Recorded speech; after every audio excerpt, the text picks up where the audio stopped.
শুভ্ৰ বলাকাৰ ডেউকা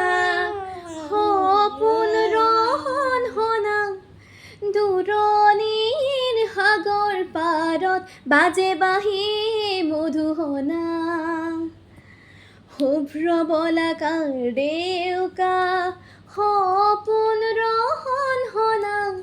দূৰণিৰ সাগৰ পাৰত বাজে বাঁহী মধু